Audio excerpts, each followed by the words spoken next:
Vindo do fundo do meu pensamento, lanço o olhar atento à frase breve que sobe do livro e vem desenhar no vidro a cara breve do homem que quer viajar, então que um livro leve. Viva a pessoa envolvida num caso de vida ou morte por só livro que seja que defendeu.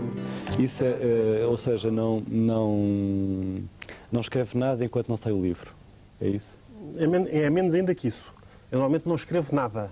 Dá-me uma febre uma vez por ano, 7 ou 8 dias, em que escrevo. Porque já me gripe. De resto não escrevo nada todo o ano. Mas essa situação, mas de qualquer modo sente a ansiedade enquanto o livro não sai. Isso nota-se em todas as suas declarações, entrevistas a propósito dos lançamentos dos seus livros. Enquanto dou o manuscrito, ou datilógrafo escrito, ou não sei como é que aquilo se chama, ao editor, e enquanto o livro sai, vivo numa certa angústia porque não sei o que é que aquilo é. Depois quando sai, então já fico mais seguro, durmo com o livro e tudo. E aberto em cima do peito. Mas agora o seu livro, Muito Meu Amor, já saiu, já está mais aliviado em relação a essa pressão. Que livros é que está a ler? Que livros é que estão na sua mesa de cabeceira? É mesmo na mesa de cabeceira porque eu normalmente leio deitado. Estou a ler um livro do Primo Levi, que se chama Se Isto é um Homem. Se Isto é um Homem, do Primo Levi. Está traduzido em português. Há uma tradução em português, publicada pela Teorema. É um grande livro. Um grande livro sobre os campos de concentração, sobre essa realidade que, aliás, enfim, nos marca para nós, leitores, toda a obra de Primo Levi. Você não faz zapping de leituras? Isto é, lê apenas um livro? Não, leio vários. Leio vários ao mesmo tempo. Agora, por exemplo, trouxe este para ler de manhã para me acalmar, o Rui Sinati. O Rui Sinati. A poesia acalma ou tem uma relação? Eu leio todos os dias poesia de manhã. Como se fosse uma pequena oração. Antes de sair de casa, leio poesia. 1 ou 2 poemas, senão não fico bem. Como é que isso acontece? Acalmam isso? Não tomam um Xanax? Não, também não tomo Xanax, tomo outras coisas. Mas a poesia, como digo, leio quase todos os dias, poesia de manhã, é uma maneira de me pôr bem com o mundo, de me pôr numa certa harmonia com o mundo, não ir zangado com o mundo quando saio de casa. E que poetas é que lê? Leio tudo o que está a sair, quase tudo o que está a sair, que seja bom. Leio Rui Sinati, leio Rui Belo, leio Vitorino Mésio. São os seus poetas preferidos? Leio Brodsky, leio... São os seus poetas preferidos? Os portugueses? Não, desses portugueses que citou o Rui Belo, citou o Sinati, citou o Mésio. São os maiores do nosso século, parece-me, tanto quanto sei. Mas eu sei muito pouco. Como você tinha dito numa entrevista que não escrevia enquanto não saiu o livro, agora que o livro já está saído, como eu estava há pouco, o livro já está publicado, está nas livrarias, está a fazer sucesso mesmo. Já está a escrever? Não, agora agora tenho que esperar outra vez. Ou está à espera da gripe? Febre. Vinha a gripe. Tarde, espero eu. Acha que é uma boa metáfora a relação entre a doença e a escrita? Eu não sei como é com as outras pessoas. Comigo é assim, é como se fosse uma doença que me apanha quando eu estou desprevenido. Porque eu normalmente, este ano, por exemplo, não queria escrever, queria descansar, queria fazer outras coisas, queria ir para as Caraíbas ou qualquer coisa, passear com a minha querida esposa, mas não consegui porque fui apanhado por essa, sem querer, em junho, fui apanhado por essa... E uma gripe de verão é muito mais, a gripe de verão é muito mais forte, perigosa e forte. Este ano podia ter morrido. Sério? Sim, porque depois quando a pessoa está a escrever fica-se um bocadinho fora do mundo, anda-se com demasiado depressa nas estradas, faz-se coisas que não se iam fazer, excessos, coisas assim. É perigoso, é muito perigoso para mim escrever. Vive a escrita como um excesso também? O excesso é um excesso, tem que estar em excesso. Eu, por menos, eu só posso falar por mim, não é? Para escrever eu tenho que estar em excesso, quase em euforia. Mas não sou eu, a sensação que eu tenho é que não sou eu que escrevo. É um pequeno gênio que senta-se aqui, põe-se aqui ao meu ombro e começa-me a ditar as coisas. E eu, coitadinho de mim, a única coisa que tenho que fazer é passar as coisas o mais depressa que posso. Mas esse pássaro que senta aí... Não, um pássaro, é um gênio. Um gênio. É um gênio. Você não é Baladino? Não. Muito bem. Vou apresentá-lo para os telespectadores que hoje em dia, que já o conhecem, mas de qualquer modo vale a pena dizer que o seu primeiro livro, A Noiva Judia, foi uma surpresa saudada pela crítica e apreciada, obviamente, pelo público. 4 anos e 5 livros depois, essa impressão inicial confirma-se. Pedro Paixão, que gosta de filosofia e de publicidade, e por isso ensina uma e pratica a outra, é, em certa medida, um escritor único, numa linguagem despojada. Ele conta as histórias sem moral nenhuma de várias personagens em rota de colisão. Consigo, com os outros, com o mundo. E, por isso mesmo, Pedro Paixão acaba de publicar, aos 40 anos, um romance intitulado Muito Meu Amor. De que falamos? Posso fazer uma pequena correção? Eu não gosto de publicidade, aliás, acho que ninguém gosta de publicidade. Já lá vamos a isso. Eu tenho que trabalhar para ganhar dinheiro, não é? Para pagar a renda, etc. E depois trabalho em publicidade. Mas não quer dizer que não vou aos Caraíbas, que é muito caro. Não vou. É muito caro. É mais barato que ir para o Algarve. Não é, não. Não, mas eu não gosto de publicidade. Eu trabalho em publicidade porque é uma maneira de ganhar a vida. Aliás, a maior parte das pessoas não trabalha naquilo que gosta. E eu, de certa maneira, como é que eu ia dizer? Não sou um privilegiado. Nesse sentido, não sou um privilegiado. Também tenho que trabalhar. Mas você tem, digamos, que lhe é penoso trabalhar em publicidade? Não, é a coisa mais fácil. Por isso é que se calhar é aquela que eu faço também. Você disse um dia, numa entrevista, que a sua relação com a publicidade era boa porque tinha uma série de clientes, colaboradores, enfim, de amigos de quem gostava e que trabalhava na publicidade. Isso é verdade, isso é verdade. As pessoas com quem se trabalha, eu gosto das pessoas com quem se trabalha, sim. Mas porquê é que a publicidade é uma coisa que você acha que é fácil e que é... Para mim é fácil. Relativamente fácil. Outras coisas seriam mais difíceis. Montar uma fábrica de cabos elétricos seria bastante mais difícil. Por isso é que é a publicidade. Mas desvaloriza a publicidade? Não desvalorizo, não desvalorizo. É um trabalho como outro qualquer. O que é que gostaria de fazer, então? O que é que eu gostaria de fazer? O que eu gostaria de fazer era tocar música, ser músico, ser pianista. Ou então fazer parte do grupo do Pedro Abrunhosa, ser o baixista do Pedro Abrunhosa. Isso gostava muito. Mas qual é o seu instrumento preferido? É piano. Tenho um piano. Toca em casa, muitas vezes? Eu tenho um piano. Toco. Mas não sei tocar, quer dizer, nunca me ensinaram a tocar. Não sei música, mas toco todos os dias, improviso. Isso acompanha, por exemplo, quando está a escrever? Você, que músicas é que ouve? Eu toco muito mais do que escrevo. Eu toco todos os dias e escrevo 8 dias por ano, por isso toco muito mais do que escrevo. Este livro demorou 8 dias a ser escrito? Sim, quer dizer, como é que eu ia dizer? A matéria escrita não demora mais de 8 dias a ser escrita. Agora, neste caso, por eu estar talvez muito cansado, porque estive muito cansado por trabalhar, tive de trabalhar muito durante o ano, estranhamente, depois demorei muito tempo a acabá-lo. Quer dizer, género, numa manhã punha uma vírgula, à tarde tirava a vírgula. Portanto, demorou muito tempo a acabá-lo. Mas, como você diz, a matéria principal, ou seja, sim, 8 dias. O núcleo duro da própria história demora-lhe 8 dias. 8 dias, 9 dias. É uma gripe, é um tempo que demora a tomar um antigripal. Mas eu, quando tinha esta conversa muito bem arrumadinha, eu ia lhe perguntar, pegando aliás no título de Raymond Carver, de que é que falamos quando falamos de amor? De que é que você fala quando fala de amor, afinal? Quer saber o que é este livro? Não quero saber, isso já lá vamos. Sim. De que é que você fala quando fala de amor? Porque você está sempre a falar de amor. Neste livro? Neste e nos outros todos anteriores. Sim. Já mais neste. Já lá vamos a este livro. Sim, mas então a pergunta você não existe só por causa deste livro. Este livro existe também porque você publicou na Vajudia, Boa Noite. Porquê é que o amor é uma coisa que o leva a escrever? Ou porquê é que isso é um dos temas principais, se quiser, dos seus livros? Isso é uma pergunta muito difícil de responder, não sei. O amor é um... Mas é uma pergunta que todos os seus leitores, de certo fazem. Mas se há uma coisa de que nós não sabemos o que é, que não sabe o que é precisamente o amor. Se calhar é por isso que se escreve tanto, ou se procura tanto escrever sobre o amor. Porque é uma coisa que não se sabe o que é. É uma coisa que nos apanha, que nos leva. É um movimento que nos leva. E do qual nós ignoramos quase tudo. São poucas as coisas assim. São poucas as coisas tão fortes que nos conduzem, que nos transportam para sítios que nós não queríamos ir, que aparecem quando nós não queremos que apareçam, que não acabam quando nós queremos que acabem. Quer dizer, o amor é ao mesmo tempo que nos salva, perde-nos. É um tema principal desde sempre, claro, por causa desse mistério e dessa força, como vem na Bíblia, não é? O amor é tão forte como a morte. O amor é tão forte como a morte. Sim, haver coisas tão pouco... Haver coisas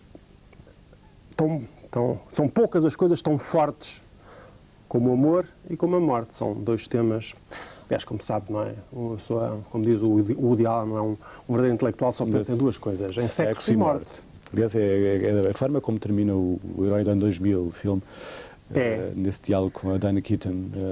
Ela diz-lhe, tu não te interessas por nada, e ele disse, não, estás enganado, interessa-me por duas coisas essenciais, sexo e morte. É uma coisa repetida depois em toda a literatura, desde o princípio da nossa civilização, é uma coisa que se repete muitas vezes.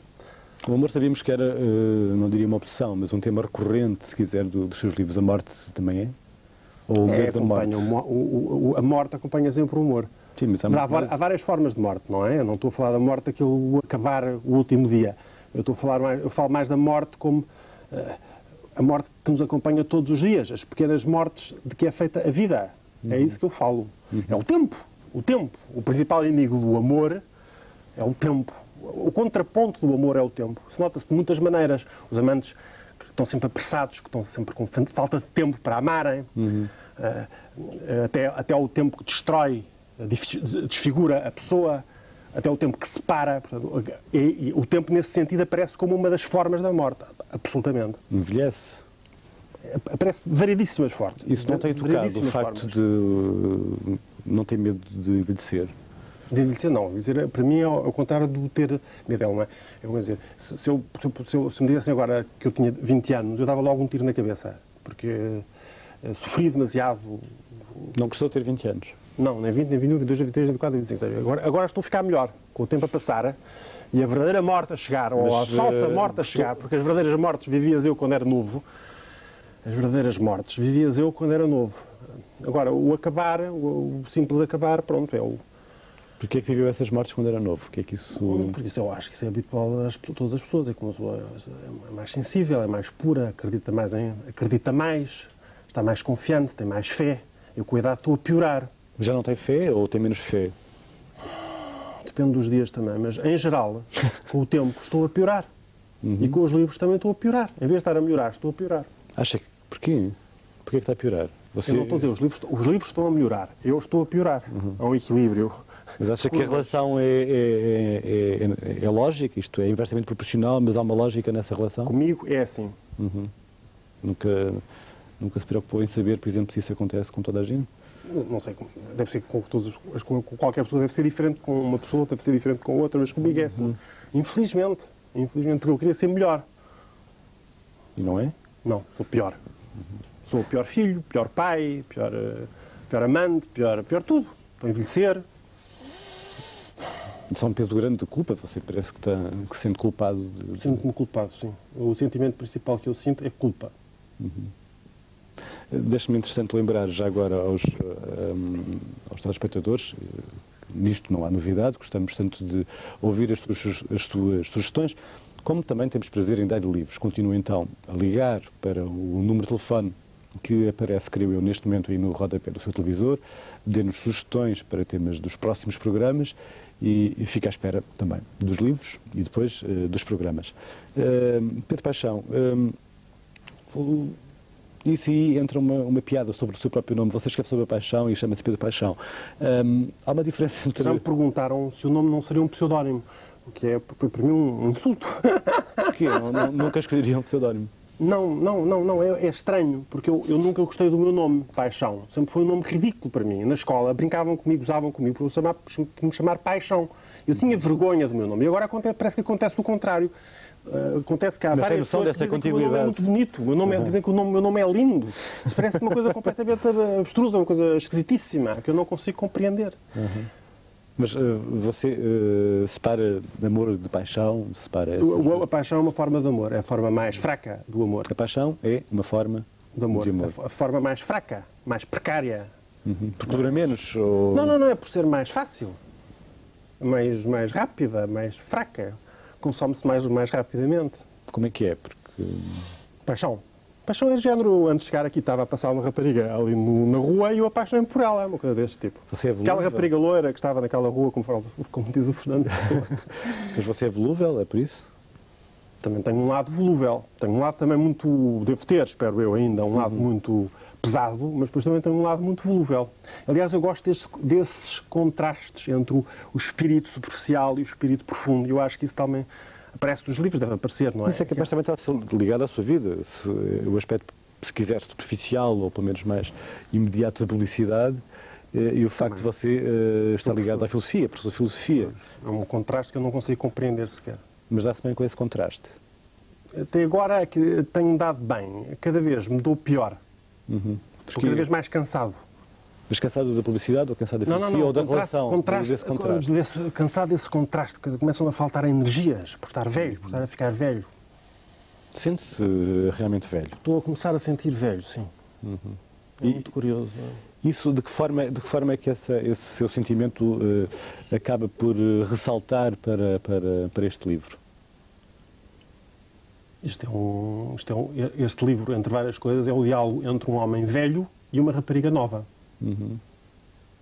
É um diálogo entre uma pessoa que está para morrer e uma pessoa que está a nascer. É entre uma pessoa que já soube alguma coisa e que já está a esquecer aquilo que soube e uma pessoa que ainda quer aprender. Você numa entrevista, creio eu, publicada na revista Visão, disse que Muito Meu Amor é o seu melhor livro. Eu digo sempre isso porque se eu não tivesse convencido que era o melhor livro, eu não publicava. Não disse sempre isso. Não, mas se não disse é porque não me perguntaram. Mas eu tenho que estar convencido. Eu, quando estou a escrever, ou sobretudo quando estou a preparar para ser editado, que é o que demora mais tempo, eu tenho que estar convencido que é o melhor livro, porque senão não fazia. Não é? Como é que chegou este livro e porquê é que chegou este livro? E porquê é que... Estranhíssimo. Como lhe disse, eu este ano não queria escrever, queria ir de férias, como todas as pessoas fazem normalmente. Eu já não tenho férias há muitos anos e estou muito cansado. Queria ir de férias com a minha querida esposa. E de repente fui ver uma peça de teatro ali ao Teatro Dona Maria II, uma peça da Marguerite Duras, e que não sei porquê me fez começar a escrever no dia a seguir. E tive 8 dias deitado, doente, a escrever. E neste caso foi mesmo deitado. Aliás, a grande diferença, acho eu, entre este livro e os outros livros é que este foi escrito deitado. Você escreve no computador normalmente, no Macintosh? Normalmente escrevia sentado em um computador grande, mas agora tenho um laptop que me permite estar a escrever assim. E o fluxo da consciência é diferente. Acha que isso tem importância? Tenho certeza que tem importância. Já o Nietzsche dizia que as ideias que vêm quando a pessoa está a andar são melhor do que as ideias quando a pessoa está parado. Pedro, mas desculpe, qual é a diferença entre o livro que você escrevia sentado à mesa com o seu computador e o livro que você escreveu deitado com o seu portátil em cima? Eu acho este livro bastante diferente dos outros. Aliás, as pessoas que o leram têm todas dito que não acham que é muito diferente dos outros. Eu acho que é muito diferente. A minha justificação é este ter sido escrito deitado. Mas quais são as marcas dessa diferença? Acho eu, é muito mais... Eu não gosto de... Estou a fazer um esforço para falar sobre o livro. Estou a inventar coisas sobre o livro. Porque nunca pensei... Como fui eu que o escrevi, eu não penso sobre o livro. Eu escrevi-o. Mas agora que me está a forçar a pensar sobre ele, eu acho que ele é muito mais onírico. É muito mais fragmentário do que os outros. O fluxo da consciência é diferente. Acho que é muito mais magoado também. Acha? Eu acho este mais levezinho. Não. Não? A minha ideia não. A minha ideia é que é como se o livro fosse também uma consequência de uma ressaca qualquer. Isto, não uma ressaca de amor, não um mal de amor, mas depois de muito amar, aquilo que eu penso é isto. Foi a ideia com que eu fiquei. Eu, aliás, espero que cada pessoa que leia uma coisa diferente. Mas qual é a impressão que você quer que fique nas pessoas? Não tenho, eu não penso sobre isso. Nunca escreve para ninguém especial? Não escrevo para ninguém especial. Nunca? Nunca. Nunca foi tentado pela tentação de pescar o olho, com este livro mandar recados? Não. Para isso escrevem-se cartas, ou mandam-se telegramas, ou fazem-se telefonemas, que é muito mais fácil, demora muito menos tempo e não dá este esforço. Pedro, o que mais incomoda neste primeiro romance é a sua ausência de ficção. Estou a ler uma crítica ao seu livro, publicada no Diário de Notícias em 1992. Sobre o Noiva Judia? Sobre a Noiva Judia. Por detrás da Noiva Judia está sempre o Pedro Paixão e as mulheres que falam sobre o Pedro Paixão, os pensamentos do Pedro Paixão, o tédio do Pedro Paixão, os desejos e as infelicidades do Pedro Paixão. Até de quem seria? Do José Eduardo, que tem que ser o Pedro Paixão. Pois. Não. O eu autobiográfico não chega a ser uma ficção e no lugar do narrador houve sempre o autor na primeira como na terceira pessoa. Você está ou não está, de facto, muito próximo, segundo algumas pessoas, ou segundo alguns leitores seus, exageradamente próximo deste narrador, do seu narrador. Eu percebo o que é que isso quer dizer, eu percebo o que quer dizer e talvez tenha razão. Eu não tenho imaginação nenhuma. A minha imaginação é zero. O que não quer dizer que aquilo que eu escrevo é uma transposição daquilo que eu vivi, porque não é. Porque não é. Se eu escrevesse uma autobiografia, seria uma coisa muito diferente. Agora, realmente o que acontece é que eu escrevo as coisas como eu as vejo, a partir do meu ponto de vista, e não consigo sair do meu ponto de vista. Portanto, sem imaginação. As coisas não é uma simples transposição, porque as coisas são misteriosamente, são amalgamadas, misturadas, confundidas, misturadas. Mas é sempre a partir do meu ponto de vista. É sempre a partir do meu ponto de vista. Pessoal, não há um Pedro Paixão que invente uma história. Não há invenção nenhuma, não há imaginação nenhuma, porque eu sou incapaz de imaginar o que quer que seja. Já vamos continuar esta nossa conversa sobre este seu último livro, o Muito Meu Amor. Muito meu livro. Talvez já tenha o selo mesmo, aquele que lhe é todo especial. Mas os livros esses não ocupam lugar e por isso vamos apresentar já 10 novidades para experimentar e talvez somar aí às suas preferências. É a lista das escolhas do Escrito em Dia. Quase 20 anos depois, eis a segunda edição de uma novela premiada em 1968 que pinta um retrato muito particular deste país nos idos de 70. O livro e o prémio serviram ao autor de passaporte para um exílio do qual só Baudelaire o foi salvando. A palavra dissidente é uma obra coletiva com textos de Wole Soyinka, Edmund White, Gore Vidal e Talisman Ashrin. O tema é a liberdade e os seus inimigos, o abuso do poder, a prisão, a tortura ou a censura, resultado de um encontro realizado em Oxford em 1995, sob os auspícios da Amnistia Internacional. Nos últimos 500 anos, a Europa conheceu, segundo este professor nova-iorquino, mais de 700 situações revolucionárias que Tilly alinha numa teoria geral que vale a pena descobrir, quanto mais não seja para discordar. Mais um romance da coleção Letras do Mundo, que continua revelando outras latitudes da escrita. Do Norte, receba aqui mais uma narrativa do sofrimento do mundo. Depois do filme Sensação, o livro que inspirou o fenómeno que conquista o mundo cinéfilo, correndo ambos os riscos de se tornarem objetos de culto para uma geração perdida na ressaca dos anos 80. Aqui está um estimulante ensaio para compreendermos a história da galáxia da informação dos nossos dias, o seu poder e as suas falhas, as suas virtudes e os seus pecados. Eis um mapa com as coordenadas certas para que não se perca no país do bem beber. Tem modos, ocasiões, comidas, lugares, curiosidades, classificações para mais de 1000 vinhos, dicionário e biblioteca vinícola básica. Indispensável, portanto. O inferno, segundo esta novela fantástica, fica na região de Freiburgo, pelo menos para uma família francesa envolvida naquela região alemã numa inusitada aventura, à boa maneira de dark fantasy. A Antígona prossegue a sua descolonização mental com um notável conjunto de clássicos. O mesmo autor que relatou a destruição das Índias trata aqui do país mais martirizado dos continentes, num processo em que Portugal teve parte ativa. Judite Teixeira é uma poetisa ignorada que escandalizou a sociedade portuguesa no princípio do século e que regressa agora em belíssima edição para nos atormentar a alma e os dias. Pode permiti-lo, pois é a dor que redime.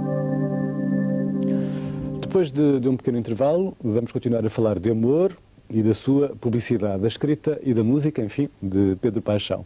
A propósito também do seu último livro, Muito Meu Amor. Até lá, já sabe que pode ainda ligar para o Escrito em Dia, para o número de telefone habitual, que suponho também que deve estar aí a passar no rodapé do seu televisor. Por aqui continuaremos a trocar temas, sugestões de temas para os próximos programas e livros que nós teremos todo o prazer em oferecer. Voltamos então, depois de um breve intervalo. Até já.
dose de amor que lhe convencer é suficiente para si? Não, o amor é sempre insuficiente. O amor é sempre um fracasso, é sempre insuficiente, é sempre infeliz. Estou a falar de mim. Isso não é uma pose que você Não é uma pode pose, dar, não é uma pose. É uma coisa que me pode fazer dar um tiro na cabeça se tivesse uma pistola em casa. Não é uma pose, não é uma coisa muito, muito séria, muito, muito grave. Sofro de um defeito de amor incorrigível. Amo demasiado a minha mãe. E é isso que Claro, que é isso. essa é a marca? Não quer dizer que a minha mãe não me ame, mas eu, como amo demasiado a minha mãe, sofro desta falta deste... Mas vê nas outras mulheres, nas mulheres que passaram pela sua vida, vê a imagem da sua mãe? Não vejo nada à minha mãe. A minha mãe é a minha mãe, as outras são as outras. A minha mãe fica, as outras passam, como ela diz. Mas isso significa que você vê dois tipos de mulheres. A mulher passageira, obviamente, a mulher que fica. Não, Mas... eu vejo vários tipos, há muitos tipos. Cada uma, aliás, é um tipo que chega. Mas, pronto, tanto quanto percebo da minha vida, há realmente esse grande defeito de amor, essa grande falta de amor, que não quer dizer que a minha mãe não me tenha amado muito, mas como eu, se calhar, a amei excessivamente, há uma falta, há um defeito. É só isso. Que é incorrigível, que não se pode corrigir nunca. Que opinião é que você tem sobre as mulheres da sua vida? Eu tenho a melhor opinião. Se não fossem as mulheres, não sei o que seria isto. Aliás, eu vou na rua e se imagina a rua só com homens, seria barbárie, selvageria. As mulheres é que salvam o mundo. É o objeto da sua paixão. Também são um objeto de paixão. As mulheres são muitíssimas coisas. Também são um objeto de paixão, mas também são o que salvam o mundo. Mas também nos seus livros há sempre uma tentação para o leitor, que é a tentação de pensar que homens e mulheres estão condenados a não se entenderem de todo. Isso não é... Entendem-se e desentendem-se. Entendem-se e desentendem-se. Quais são as tábuas de salvação para essa relação? O respeito, o dever, a obrigação, a moral. Tem que ser qualquer coisa que nos é imposta do exterior. Porque por nós, somos animais. Os homens. E as mulheres não? As mulheres eu não sei o que são. Não, mas isso quer dizer que você... As mulheres eu acho que são... As mulheres não sei o que são. As mulheres são seres... Aliás, é porque eu não saber o que são, é que gosto tanto delas e que me interesso tanto por elas e quero saber o que são. É por não saber o que são. Os homens conhecem de gingeira, que é assim que se diz, não é? Porque eu sou homem.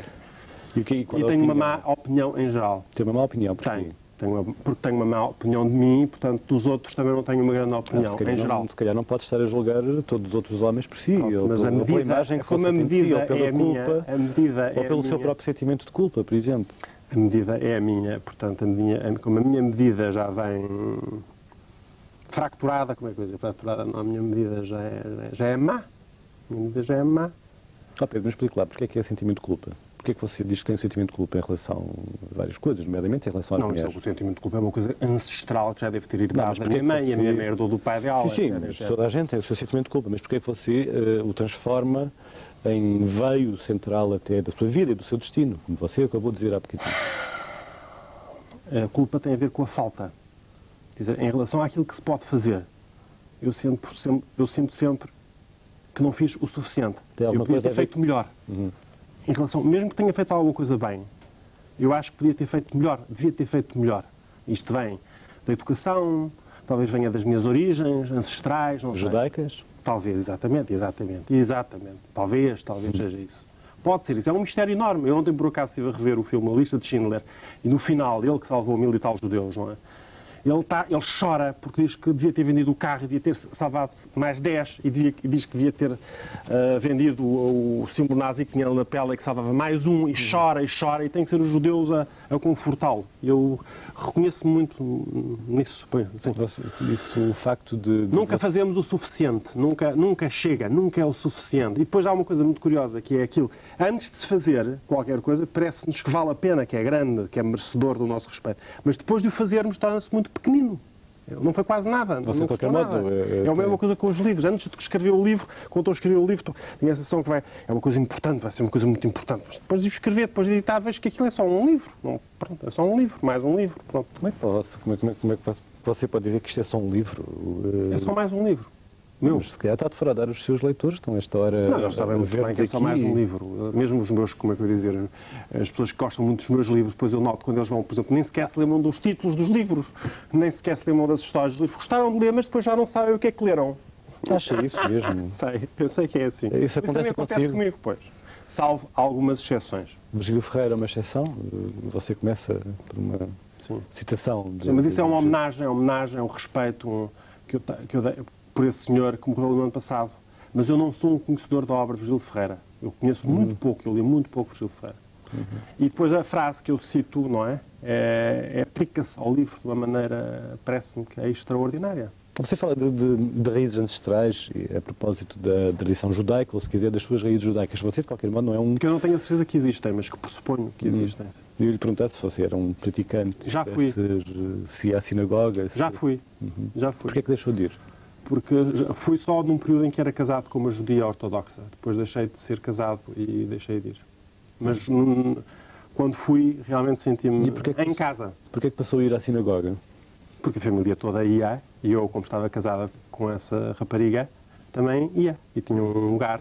Imagino que você era, por exemplo, cristão ortodoxo, ou que era muçulmano.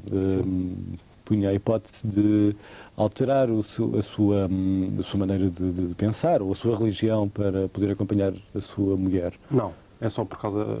Não, só neste caso. Mas porquê? Porque você é agnóstico, no fundo? Não, não sou nada agnóstico. Eu sou religioso sem religião. Que é um caso que é uma coisa que acontece com muita gente, infelizmente, não é? Sou religioso, mas no fundo eu sou cristão. Eu acho que não sou católico, mas sou cristão. Ou gostava de ser cristão, ou quero ser cristão. Porquê? Porque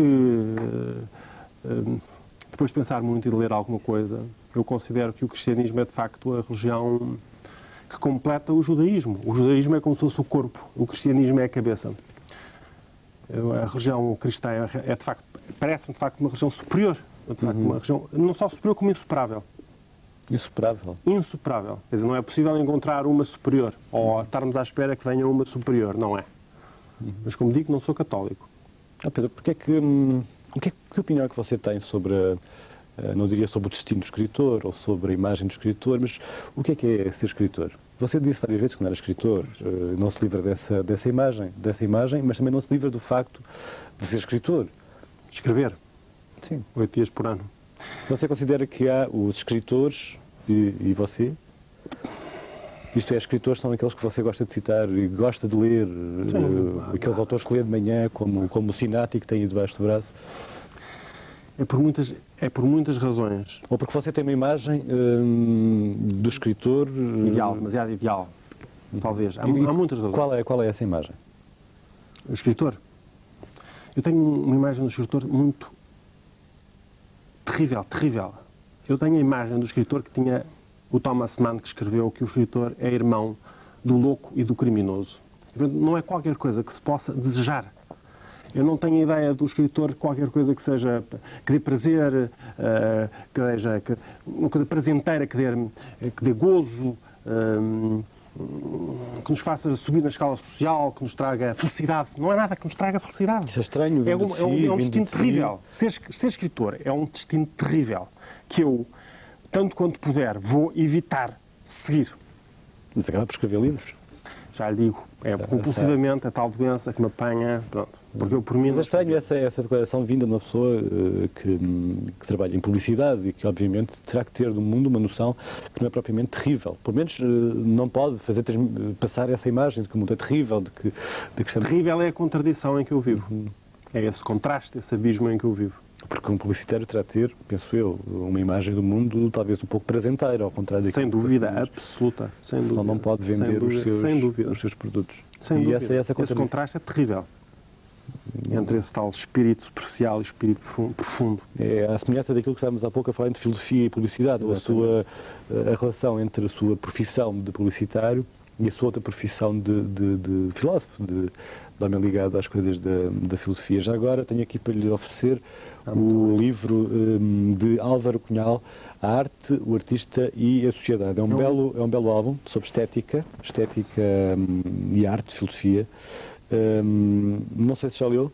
Não li, e aliás devo-lhe dizer que agora quando sair vou oferecê-lo a alguém porque eu não quero ficar com ele. Mas porquê é que não quer ficar com ele? Porque eu não gosto muito do Sr. Álvaro Cunhal. Mas imagino que você lê o livro. Não, mas não vou ler o livro. Como é que eu ia dizer? Eu não, Diga? não vou ler o livro, não me interessa ler o livro, não vou ler o livro. Ainda não explicou porque é que não vai ler o livro. Eu não tenho simpatia nem admiração nenhuma pelo Sr. Álvaro Cunhal, e portanto não me interessa ter este livro. Mas imagino que alguém está a ler está a ver o Escrito em Dia hoje e diz: este tipo irrita-me, Pedro Paixão, depois desta conversa fico com um ódio tremendo do Pedro Paixão e nunca vou ler os livros dele. Se calhar, tem o seu direito. mas se calhar vai perder alguma coisa, é capaz de perder algumas páginas suas que são páginas para ficar, páginas para durar, que é que para eu ia de desfrutar o tempo. O que é que eu hei de fazer? Não, estou a perguntar se concorda com essa O que é que eu hei de fazer? Com essa Se condição. ele não me quer ler, não me lê. Porque eu irritei, não me lê. Pronto, acabou-se. De qualquer modo, vou-lhe propor que passemos agora por uma outra lista. Embora esta conversa... Posso explicar porque é que eu não gosto de Sr. Álvaro eu já te pedi para explicar. Você disse que não lê porque não lê, porque não lhe é simpático. Tanto quanto venho a saber, e cada vez mais, os líderes comunistas deste século são responsáveis por tais atrocidades. Mas já podia ter explicado isso. Pronto, Em vez agora de estou a dizer que explicar. não... Por tais atrocidades. Que não me apetece ler um livro do Sr. Álvaro Cunhal. Respeito-o como pessoa, como respeito todas as pessoas. Mas não me apetece ler o que ele escreveu. Por isto mesmo que eu estou-lhe a dizer. Mas se calhar, Pedro, ele escreveu esse livro não como dirigente comunista, mas como pessoa, como você diz, que respeita. Não, mas não quer ler, não leia. Ok?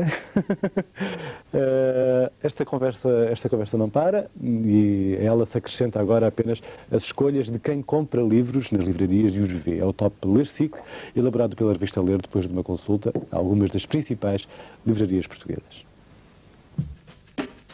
Paulo Coelho é uma das presenças constantes no Top Ler-SIC.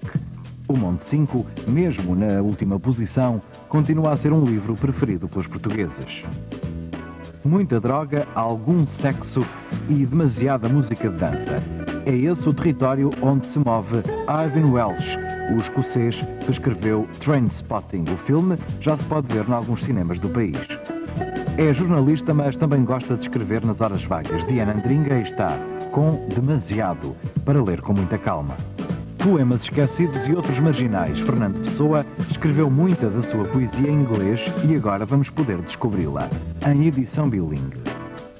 Quem é quem? E quem escreveu o quê?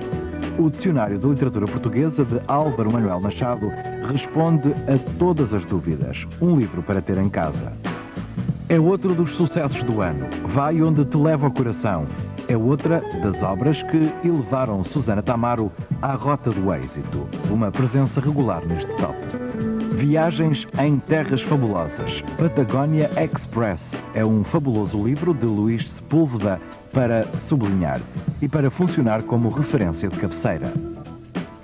António Lobantunes, com o Manual dos Inquisidores, continua a demonstrar porque é um dos autores eleitos pelos portugueses, sempre à beira do topo do top. A banda desenhada é um dos grandes prazeres dos portugueses e Asterix é um herói incontornável. O pesadelo de Obelix, de Uderzo, continua a saga do guerreiro da aldeia gaulesa. E aqui está uma surpresa. O processo Leonor Beleza, do advogado Daniel Proença de Carvalho, é já o livro mais vendido em Portugal. Uma obra polémica que não deixa ninguém indiferente. Mas, independentemente destes livros, muitos outros podem ser a escolha preferencial de quem nos vê, para ler e para oferecer. Afinal, o Natal vem aí. Bom, um top elaborado pelas livrarias e é bom para si. Olha, Pedro, a filosofia como uma das belas artes. Este livro pode... Você concorda com este título? A filosofia como uma das belas artes. De Daniel Innerarity. Não sei, não faço a mínima ideia. Publicado pela Teorema. Não sei. É curioso, o título é curioso. É um autor... Também me quer dar este. Trabalho. Quer? Você vai lê-lo? Vou. Não sei, vou experimentar, vou ler os meus parágrafos, depois logo mais. Amin Malouf é um dos autores, aí você conhece, e ofereço-lhe este Escalas do Levante, publicado pela Difel. É uma bela edição. O autor foi conhecido em Portugal com um outro livro, chamado Os Belos Cavalos, Pretty Horses, este Cormac McCarthy, o guarda do pomar. Tenho também todo o prazer em oferecer. Você disse um dia que não sabia bem, mas que desconfiava que um escritor, um autor, deve ter algumas respostas para os sonhos das pessoas, os sonhos dos outros. Ainda pensa isso? Ainda pensa que o escritor tem que interpretar os sonhos dos outros, dar-lhe voz, dar-lhe corpo, dar-lhe letra, no seu caso, dar-lhe espaço nos seus livros? Não sei, não me lembro de ter dito isso, é uma coisa estranha ter dito isso. É verdade. 1992, em julho. Preencher os sonhos das outras pessoas? Não preencher, mas dar voz aos sonhos dos outros. Há pessoas que não sabem que os seus sonhos existem realmente desta maneira. Não tenho essa preocupação. Se tive, já não tenho. Não tenho essa preocupação. Acha que... Eu não tenho... Eu não penso no leitor. Eu não penso no leitor. Eu nunca penso no leitor. Eu não penso no que é que o leitor vai ler. Eu só quero que o leitor, por exemplo, me ame, goste de mim. Você tem assim tanta necessidade de ser amado? Mas tanta? Mas muita necessidade de ser amado. Muito, meu amor, como você diz. Muita necessidade de ser amado. Mas quando você lê, por exemplo, esse corpo-alma do Sinati, do Rui Sinati, um dos nossos mais brilhantes e enfim, que devem ser amados poetas, sem dúvida. Você sente certamente que há qualquer coisa que ele diz com que você se identifica, ou que você gostaria de ter dito, ou ter escrito. Não admite que isso possa acontecer com os seus leitores em relação a si?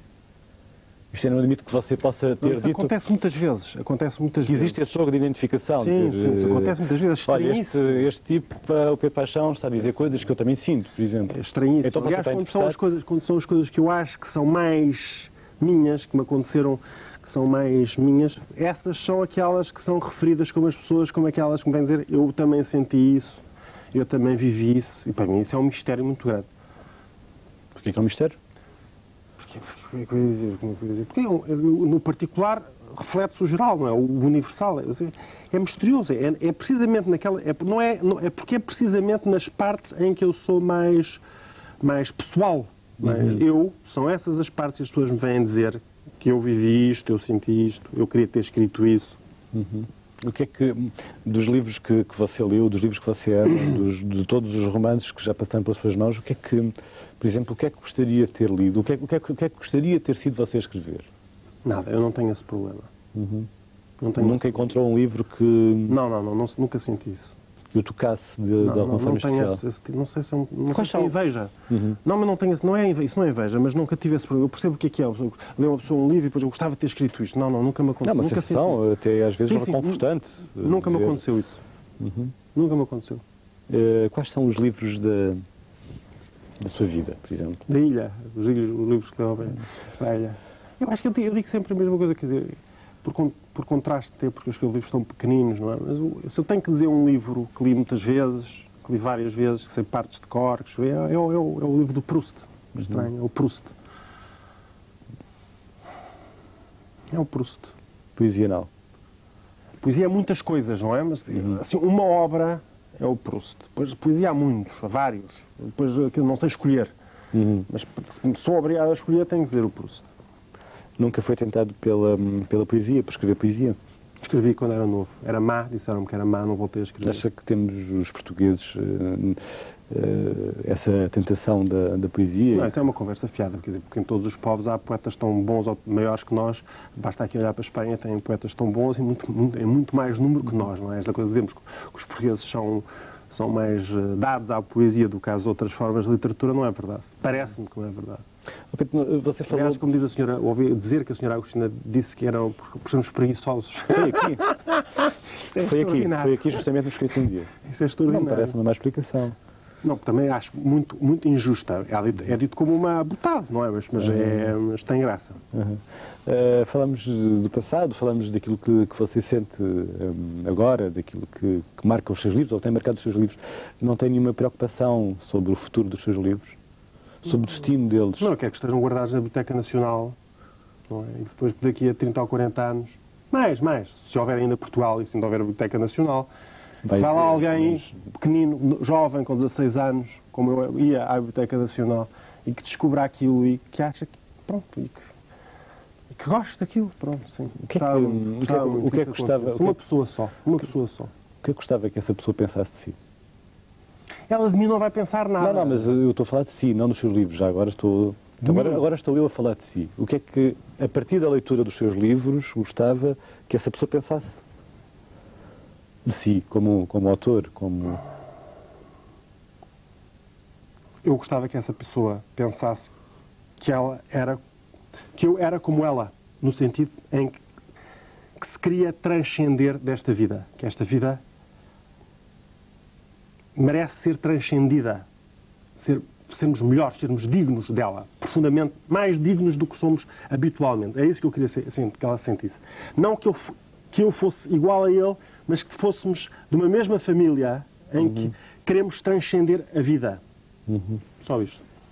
Sabem que o verbo transcender deve ser difícil de compreensão e eu não me estou a explicar bem. Está tudo muito bem explicado. Obrigado, Pedro Paixão, por eu é que agradeço. ter vindo ao Escrita em Dia.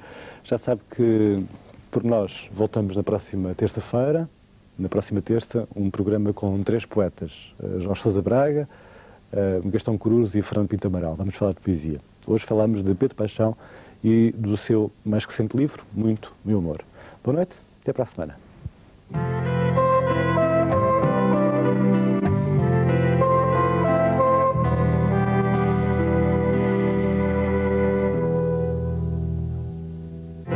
Escrita em Dia tem o apoio do Ministério da Cultura.